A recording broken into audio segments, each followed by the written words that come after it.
Welcome students. इस video में मैं आपको जो हमारा लास्ट टॉपिक बचता है इंडियन पार्टनरशिप एक्ट 1932 का डिसोल्यूशन ऑफ पार्टनरशिप, वो मैं आपको बताता हूँ, उसके बारे में हम बात करते हैं। Dissolution of partnership as mention in the partnership act 1932, it can be done. The dissolution of partnership firm can be done on two types. The very first is when the court intervention, the court interference is not required. Without court intervention, the firm can be dissolved. And the second one is when the court intervention is required or intervention of court.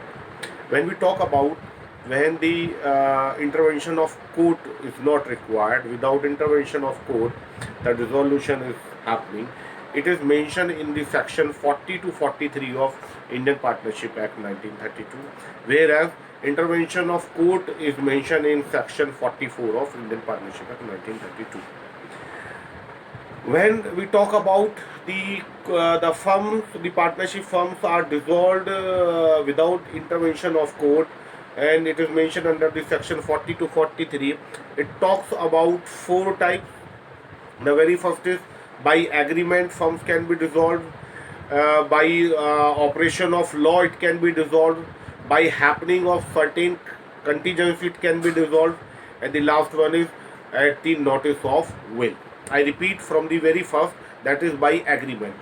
By agreement, these dissolution of firm can be done, and this we have already discussed in my previous video, where I was talking to you about, suppose there is a partnership firm. When we were talking about the partnership firm, and we had got three types of partnership firm. The very first is the based on fixed time.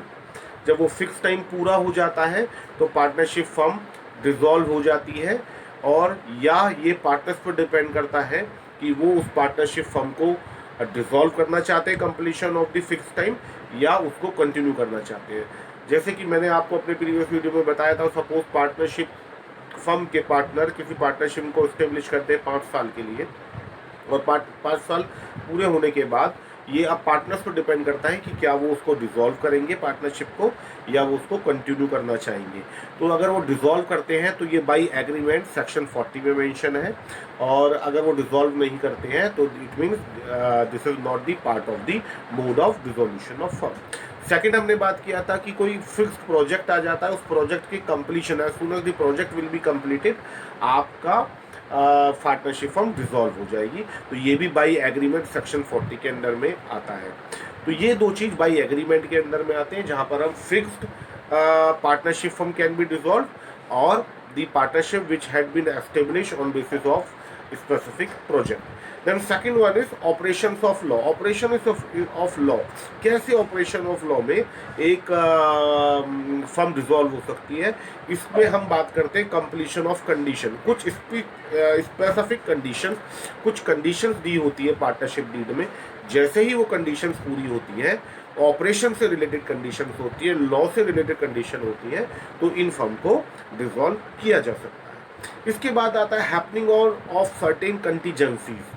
Happening of certain contingency, what happens in their, कुछ ऐसी contingencies हो जाती हैं जिसकी वजह से firm को dissolve करना होता है, और इसमें कोर्ट की कोई ज़रूरत ही नहीं होती, विदाउट इंटरवेंशन ऑफ कोर्ट होती है, और इस सेक्शन 42 में इसको डिस्कस किया गया है। किस तरीके की कंटीजेंसीज हो सकती है? ये कंटीजेंसीज हो सकती है कि मान लीजिए कोई इंसेन हो गया है partner. Suppose there are 5 partners, out of 5 partners there are 2 partners who have become the insane, or 1 partner has become the insane। कोई किसी पार्टनर्स की डेथ हो जाती है, कोई लीगल इशू हो गया है पार्टनरशिप फर्म का, और ये सब पार्टनर अपनी कंसेंट से उस पार्टनरशिप फर्म को अब डिसॉल्व करना चाहते हैं, तो it comes under the happening of certain contingencies. इसके बाद हमारा आता है फोर्थ वन, जिसको हम कहते हैं notice of will. Notice of will, it explain about, it is mentioned in the partnership deed, and by a will, by giving a notice, this partnership firm can be dissolved. It was clearly mentioned in the partnership deed. Okay, तो ये थे हमारे section 40 to 43 जब partnership firm dissolve होती है without intervention of court. अब हम आगे बात करते हैं by the intervention of court, by the interfering of the court. कब कोर्ट को इंटरफेरेंस करना पड़ता है? जबकि पार्टनरशिप फर्म को डिसॉल्व किया जा सकता है। ठीक है, तो इंटरफेरेंस ऑफ कोर्ट कब हो सकता है? तो इसमें बहुत सारे हमारे तरीके हैं, उन तरीके को हम वन बाय वन डिस्कस करते हैं। तो सबसे पहले permanent incapacity of partners, permanent incapacity of partner और दी पार्टनर्स।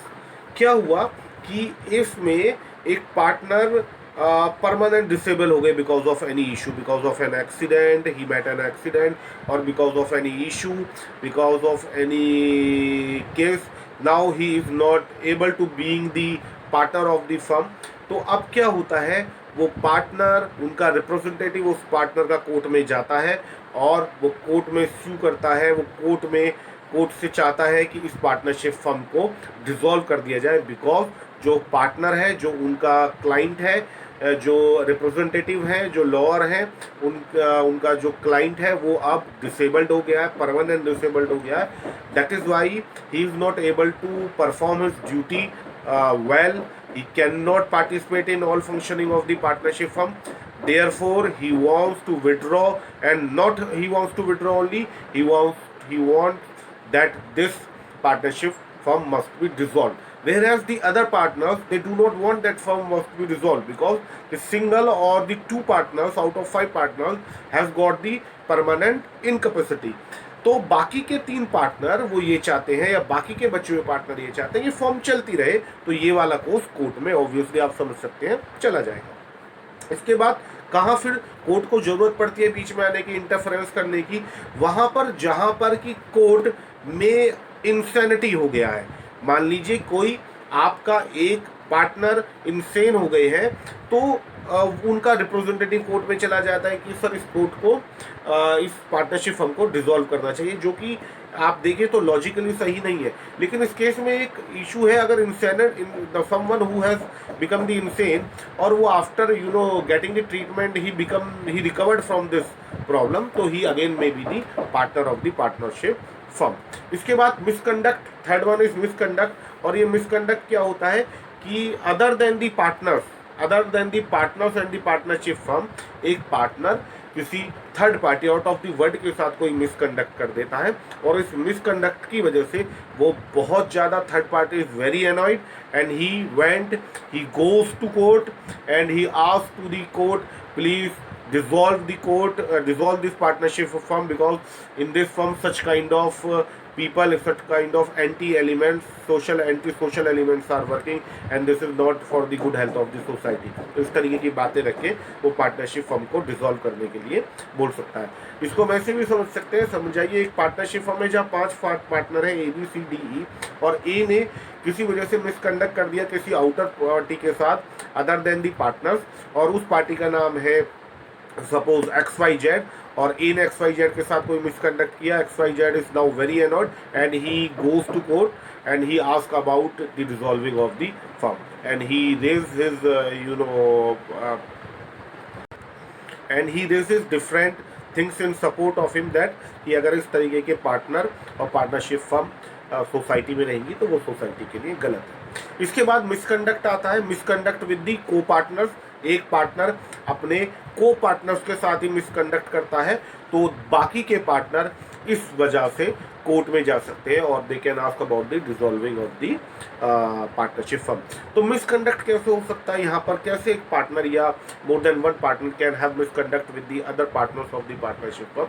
वो क्या कर सकते हैं इस केस में? हम बात कर सकते हैं कि कुछ बहुत ही सिग्निफिकेंट इन्फॉर्मेशन है और उन इन्फॉर्मेशन को कोई पार्टनर मिसकंडक्ट के तहत छुपा लेता है, या उनको टाइम पर डिसमिनेट नहीं करता अमंग अदर पार्टनर्स के, वो प्रॉपर फंक्शनिंग में पार्टिसिपेट नहीं कर रहा है, he is not paying attention on the functioning of the partnership firm, he is concealing the different facts related to the business, related to the partnership firm, he is not coming to the office, coming to partnership firm, he being absent many times without information।